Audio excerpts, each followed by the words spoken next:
Hi everyone, it's Lucy from My Crazy Craft Life, and I'm here today with a design team post for Fairy Stamper. Now I'm going to start out right away and I'll kind of talk a little bit more through this. So I'm going to start out by using Toadstool House and Condo Dwellers 2. And I want to make a card that kind of has the leaves. There's a stencil I'm using, and the sun is poking through the leaves of this little fairy house that's kind of, in my mind, was sitting in the midst of these trees or leaves.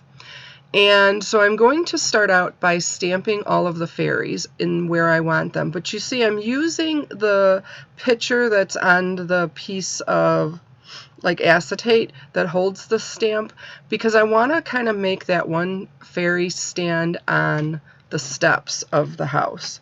And so in order to do that, I have to stamp her first and then mask her when I stamp the house itself. So I'm going to stamp all of the fairies on there and make sure that they get on there, and I'm going to do it again just to make sure. I do double stamp that. And that's what's nice about using a stamping platform, whatever kind you have. It's nice because you can keep them in that area. Then I'm going to add the mask for just that one single fairy. I'm going to add the stamp for the Toadstool House, and then I'm going to stamp that in a light, soft granite color. It's a Heroes Arts one that I had, but the color doesn't really matter. It just needs to be a light color because I am going to color over this. And as you can see, I'm using green cardstock, and my initial thought was to do this right on the card base and color it and all of that good stuff, and you'll see later why I decide not to do that. But so whatever you're using, you just want to lightly stamp that. Then I'm going to mask it because, like I said, I'm going to be using a stencil. And this is the first time I've made a video in quite some time, and apparently I forgot how to do everything that I was doing because I had to actually go back and re-record this part because I forgot to hit record when I started. So this is not the actual card. This is the actual card here. But it ended up all working out because I had to cut the card base anyway. So I add the stencil, and it's a tree leaf, not a tree, but a leaf stencil. And what I wanted to do was to get the sun kind of poking through the leaves, and then, like I said, this little fairy house with the fairies all around it are kind of just nestled amongst the leaves and the trees. And so I'm using Fossilized Amber, and I am using Squeezed Lemonade for the two colors, and I'm putting the darker one on the center around the mushroom, the Toadstool House, and then the lighter yellow, the Squeezed Lemonade, on the outside to kind of give it that billowing in through the leaves look and peeking in through all of the different leaves. And Distress Oxides cover remarkably well, so you know this was a green piece of cardstock that I am covering, and once I get all done, it actually kind of looks like it was yellow, and then I stenciled in the green leaves. So it really covers well, and so this works out really well. Now I'm going to remove all of the masks from all of the fairies and the toadstool and see what we end up with. Now that first fairy that I stamped is right there on the stair, and so I think that's just perfect. Now I use my Ohuhu markers, alcohol markers, to do the coloring. Now, depending on the color ink that you used underneath the lighter to actually stamp the Toadstool House will kind of depend on what colors you can end up using. Because I used a lighter gray, I can cover it pretty well with darker colors, so like this dark red, browns, and that type of thing. Now, because the cardstock itself is green, I also am going to have some trouble covering up some of the green so that it kind of really stands out and the toadstools don't look green.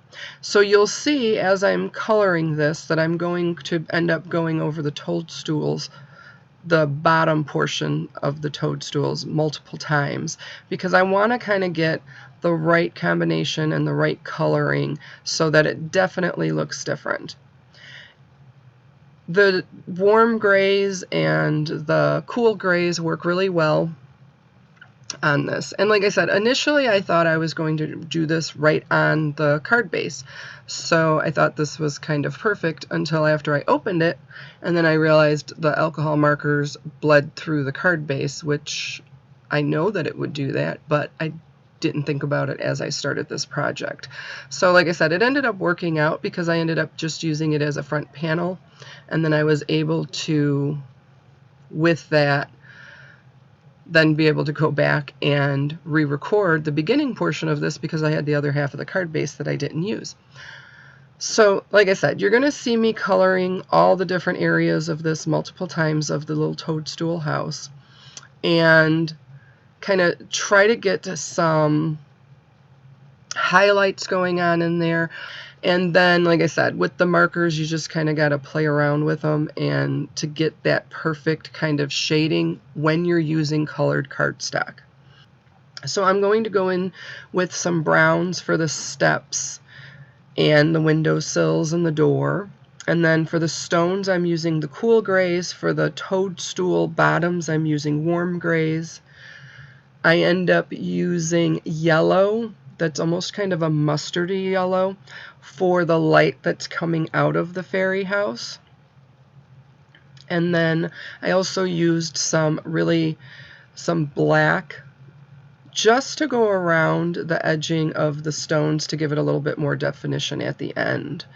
I also used my gel pen, a black and a white gel pen, to give some definition to the toadstool house and to kind of get those different layers going on in there, and to really kind of focus a lot on the bottom of the toadstools, because the bottom of mushrooms, you know, kind of have that willowy, separated out look from all of the little veins that are in there. I use the Spectrum Noir Sparkle pen on the fairy's wings and only on the fairy's wings. But I did end up using some shimmer spray, some clear shimmer spray on the entire card once I was done with it, and I did that as a kind of an afterthought, so that's not actually on here on the video, but I did end up doing that at the very, once I had finished the card and everything, and I kind of went back and looked at it later and thought I just needed a little bit more sparkle because we are talking about fairies here, and we all know fairies are magical, so we needed to make sure we got that done. So as I go through here and finish up and kind of figure out what all of these colors are doing and how they're going to look once they dry, which is another reason why I kept going back, because I wanted to see what they would look like once they actually dried, because they usually dry a bit lighter than what you see when you're actually coloring them. So you do want to kind of make sure that you look at it after the fact, because like I said, it will definitely be different colors. Not only for some highlighting, kind of to give more distinction and some separation on some of the stuff from the toadstool house, and then the stones. I really end up doing a lot on the stones to really give them that kind of that separation so they kind of pop. Now, when I was first started doing this, I was thinking that, like I said, that it was going to be on the card base, and I had stamped and kind of drew in some lines on the very bottom of the card so that it would just start right from the very line, but then I ended up cutting all of that off anyway, so where I stamped it was perfect, because the panel I ended up cutting down to 5 1/4 by 4 inches. I'm using a stamp on the front, and I'm using Versafine ink to stamp that says Fairy Blessings Coming Your Way. And on the inside, I am using another sentiment stamp that says Congrats on Your New Home. So I just thought this was a really cute card, and I need a new welcome, or not welcome, but congratulations on your new home card. And I thought this one would work out perfectly.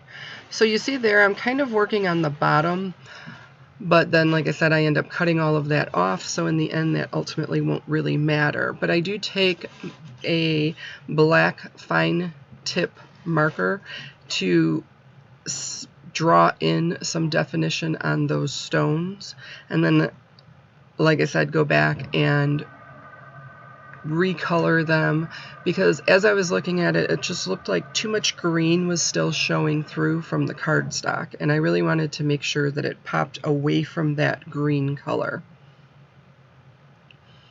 and really kind of stood out more with the stones